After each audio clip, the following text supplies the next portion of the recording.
Las protestas se han intensificado en Estados Unidos y los manifestantes desafían los toques de queda en varias ciudades del país. Al menos 40 permanecen bajo custodia de la Guardia Nacional, 40 ciudades. Para profundizar en este tema nos acompaña desde Washington José Miguel Vivanco, director para las Américas de Human Rights Watch. José Miguel, como siempre, un placer. ¿Qué tal? ¿Qué tal, Nicolás? Un placer estar contigo. Muy buenas tardes. Me quiero quedar con las informaciones con respecto a las manifestaciones, a la situación también que se ha generado por las medidas que quiere implantar el presidente Donald Trump. Van actualizándose, hay novedades minuto a minuto. Quiero partir con lo que señaló el secretario de Defensa de Estados Unidos, Mark Esper. Se le preguntó justamente por esta posibilidad de invocar a la ley de insurrección que decía el presidente Trump hace algunos días y dijo que no respaldaba esa situación. Uno entiende como que el Pentágono no respaldaría que se desplieguen las fuerzas militares para finalmente solucionar la situación de las manifestaciones, como lo ha planteado el presidente Trump. ¿Cómo evalúas tú esta señal que se suma a muchísimas otras que se han dado tras la declaración del mandatario? Mira, la declaración del ministro de Defensa, el secretario de Defensa, es una gran noticia, porque muestra, a lo menos, que un miembro del gabinete de Trump está ejerciendo sus funciones con un grado de razonabilidad y de independencia, y está dispuesto a confrontar a Trump. Esto, Nicolás, le puede costar el cargo al secretario de Defensa. Si Trump sigue siendo Trump, lo va a echar en cuestión probablemente de horas, ¿no? Porque es alguien que se interpone entre su voluntad y lo que ha anunciado y ha comprometido ya especialmente ante sus bases. Lo que el secretario de Defensa está resistiendo es invocar esta ley, que es una ley de 1807, anterior a nuestra independencia en Chile, 1807, y que le permite al jefe de Estado mandar tropas a los estados. Pero para que eso ocurra, los gobernadores tienen que pedir esas tropas, ¿no? Esa presencia del ejército, lo cual sería realmente, sentaría un precedente y sería realmente algo que probablemente desencadenaría en un baño de sangre en los Estados Unidos. Por eso es que me parece muy importante la decisión del secretario de Defensa. Vamos a ver cuánto dura en el cargo. Claro, quita piso y creo que es muy relevante lo que señala José Miguel. Es una persona, un alto cargo dentro de la administración Trump.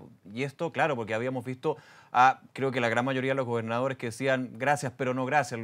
Cito lo que decía el gobernador Andrew Cuomo minutos después de este anuncio del presidente Trump. Pero ahora estamos hablando de su fuero interno y quién es el secretario de Defensa, que justamente tendría, ahí me declaro ignorante, pero me imagino que es el que tendría que de alguna manera hacer la logística y la operación de esta ley de insurrección desplegando las fuerzas militares. Es una señal bien potente que, ahí hago la pregunta, ¿marcaría un precedente para que finalmente esta señal del presidente Trump sea más bien una señal electoral que política de Washington?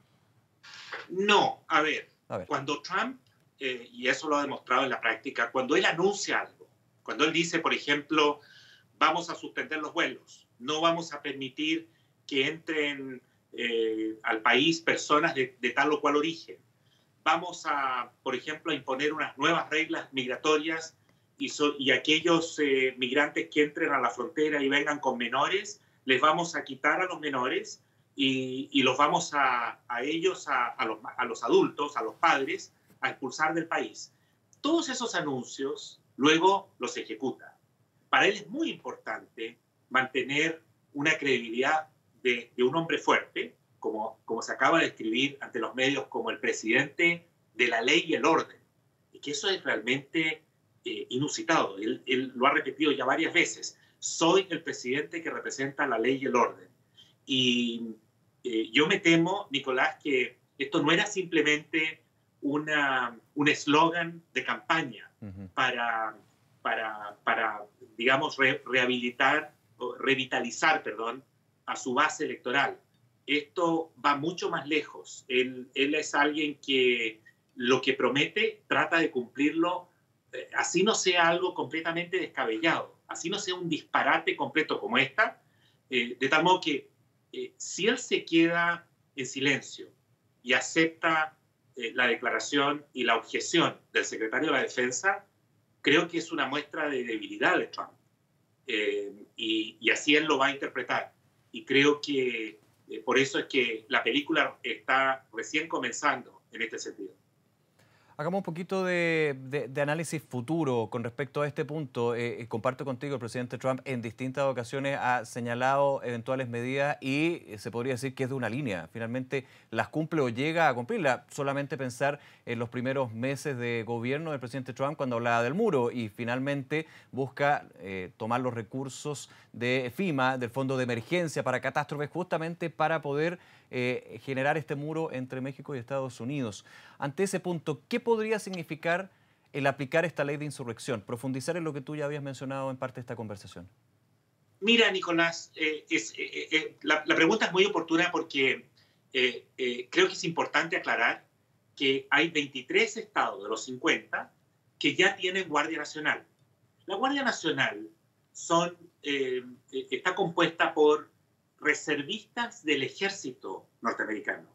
Es una especie de rama del ejército, pero son de reserva. Y que están en todos los estados de los Estados Unidos. Digamos, en este instante, en 23 estados hay presencia de Guardia Nacional. Lo cual significa que si tú los ves en las calles, puedes mirar a unos soldados vestidos con camuflaje, con armas largas, y desfilando con tanquetas. Los Humvees, estos vehículos blindados, que son como unos jeeps especiales, los mismos que usan en Mogadishu o en Afganistán, son los que están acá, porque el equipamiento proviene del Pentágono. Pero aquí la gran diferencia es que esa Guardia Nacional les pertenece a cada uno de los estados. Lo que propone Trump es que él les manda a los gobernadores ejército ya directamente a nivel federal a los estados. Y lo que ha amenazado es que lo podría mandar con o sin el beneplácito de los gobernadores. Ahora, esto ocurrió una vez ya. La última vez que ocurrió fue el año 92 con los desórdenes que hubo a propósito del fallo en el caso de Rodney King. En tiempos de Bush padre, el gobernador de California pidió, porque estaba totalmente sobrepasada la Policía Nacional y la Guardia Nacional local, y ya no tenían cómo mantener el orden. Y entonces pidieron apoyo a nivel federal, con las consecuencias del caso. De cualquier manera, lo que está haciendo Trump es polarizar y polarizar y polarizar. No desactivar, no bajar las tensiones, sino que aumentar esa tensión, aumentar el conflicto, porque él calcula que esa es la mejor fórmula para agitar y para comprometer a su base, apoyarlo hasta el final, y el final significa los primeros días de noviembre, el 3 de noviembre, con la elección presidencial. Ahora, quiero quedarme un segundito en lo que ha sido la evolución de estas manifestaciones que han tenido, han sido multitudinarias. De hecho, también hemos visto cómo en distintos puntos del mundo también se han hecho eco de la condena a la muerte de George Floyd. Hay novedades también con respecto al endurecimiento de cargos a el policía que termina matando. Hay toda una investigación, evidentemente, pero los videos son bien decidores al respecto. ¿Cómo ha ido cambiando esta manifestación? El día de ayer se dio un minuto bien complejo allí en Nueva York, cuando en algún minuto se cierran las personas en uno de los puentes característicos, claves de esta ciudad. Finalmente no pasó a mayores dentro pero ¿ha habido una evolución también de las manifestaciones, tomando también lo que han sido las señales desde la Casa Blanca? Sí.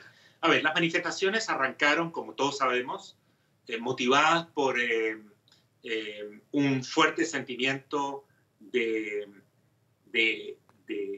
impotencia, de frustración, de agotamiento ante un hecho flagrante de abuso policial con fuertes componentes de racismo. Un policía blanco que termina asfixiando a un afroamericano en el suelo con su rodilla en el cuello. Y este policía que actúa además en presencia de todo el mundo, ¿no? Esto no es en la oscuridad, en un digamos, sin que haya testigos. Él sabía que lo estaban filmando y, sin embargo, continuó adelante. Eso generó una reacción en cadena a nivel nacional de repudio, de rechazo muy, muy fuerte a esto que ha pasado a ser algo relativamente normal en los Estados Unidos, como son los escándalos de brutalidad policial contra minorías, ¿no? Pero la situación se ha ido complicando más porque esas manifestaciones pacíficas masivas y actos de desobediencia civil en los distintos estados del país han ido combinándose con actos de violencia, ataques a la propiedad pública y privada, ataques a los propios policías y al mismo tiempo saqueos, ¿no? Y la cosa se ha ido, yo diría, complicando aún más en los últimos días gracias a Trump. Porque Trump, en lugar de hacer un llamado a buscar salidas, a expresar su solidaridad con aquellos sectores que son usualmente víctimas de este tipo de discriminación y abusos, le ha puesto más gasolina al problema. Y está en una actitud desafiante, provocadora. Hoy día, buena parte de estas protestas también reflejan una actitud o una posición contra Trump. No es solo un reclamo contra el racismo y el abuso policial. También hay otro tipo de componentes que reflejan un fuerte rechazo a todo lo que representa Trump, incluyendo el hecho de que este país tiene 40 millones de nuevos desempleados, sí, de nuevos cesantes, sí, producto de la pandemia. Te quiero llevar justamente a eso. Hemos tenido conversaciones también analizando lo que son las manifestaciones en Estados Unidos. El detonante claramente es la muerte de George Floyd, la herida abierta del racismo en ese país y que hay que extenderlo a todo el mundo, también al nuestro, aquí en Chile.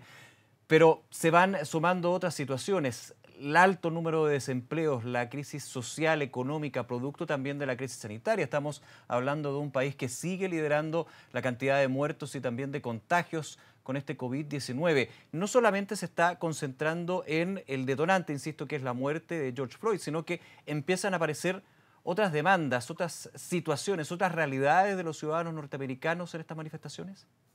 Efectivamente, aquí hay ya un conjunto de reclamos contra el actual gobierno. Trump es un hombre muy detestado por amplios sectores en el país. No solo las minorías, sino también, de acuerdo a las encuestas, las mujeres, los jóvenes se rebelan contra Trump. Las encuestas además lo dan a Trump 10 puntos por debajo de Biden. Biden ha salido al ruedo con un discurso muy distinto al de Trump, un discurso más bien conciliador y también, obviamente, de rechazo a Trump. Esto se está politizando abiertamente hoy día y creo que Trump ha optado por jugárselas con una estrategia de campaña electoral, mostrándose como el hombre que representa, como ya decía, la ley y el orden, pero al mismo tiempo, Nicolás, y esto es muy importante, esas escenas de saqueos, esas escenas de violencia, esas escenas de manifestantes radicalizados, hasta cierto punto le ayudan a Trump porque uno de sus objetivos es apelar a otros sectores del país, no solo a su base más dura, sino que a sectores que se pueden ver conmovidos con ese tipo de actividades y donde Trump representa un líder que está por proteger las tradiciones y la cultura americana que se encuentra hoy día amenazada. José Miguel Vivanco, como siempre, muchas gracias por esta conversación con Canal 24 Horas. Que esté muy bien. Hasta luego. Chari, un placer estar con 24 Horas. Nos vemos, gracias.